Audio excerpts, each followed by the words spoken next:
દિલ્હીમાં Lal Qila metro station પાસે જે ચાલતી કારમાં વિસ્ફોટ થયો હતો તેમાં ફક્ત એક જ વ્યક્તિ હાજર હતો।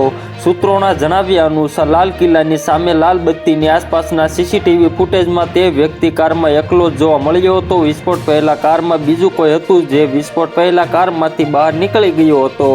પહેલા એવું બહાર આવ્યું હતું કે કારમાં 3 લોકો બેઠા હતા। પોલીસે જાણવાનો પ્રયાસ કરી રહી હતી કે આ 3 લોકો કોણ છે। હવે કારમાં ફક્ત એક જ માણસ હતો। પોલીસ અન્ય 2 લોકોને શોધી રહી છે જેઓ બ્લાસ્ટ પહેલા કારમાંથી બહાર નીકળી ગયા હતા।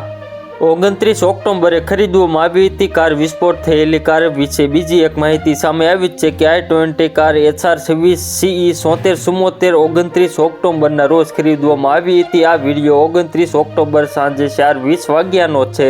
એવી શંકા છે કે તારીખ જેના નામે ડોક્ટર ઉમેરે કાર ખરીદી હતી તે પણ વિડીયોમાં લાંબી દાઢી સાથે હાજર છે। વિસ્ફોટ કરનારી i20 કાર પહેલા 3 વખત વેચાઈ ચૂકી હતી। ગુરુગ્રામના રહેવાસી મોહમ્મદ સલમાન આ કારના પહેલા માલિક હતા। મોહમ્મદ સલમાનને કસ્ટડીમાં લેવામાં આવ્યો હતો અને વાહન વિશે પૂછપરછ કરવામાં આવી હતી।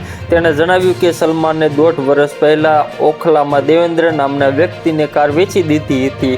તો મિત્રો હાલ માટે એટલું જ। ફ્રી મળીએ નવી અપડેટ અને નવા સમાચાર સાથે। તે પહેલાં ખાસ કરીને વિડીયોને એક લાઇક અને RTV ગુજરાતી ન્યૂઝ યુટ્યુબ ચેનલને ખાસ કરીને સબસ્ક્રાઈબ કરવાનું ભૂલતા નહીં મિત્રો।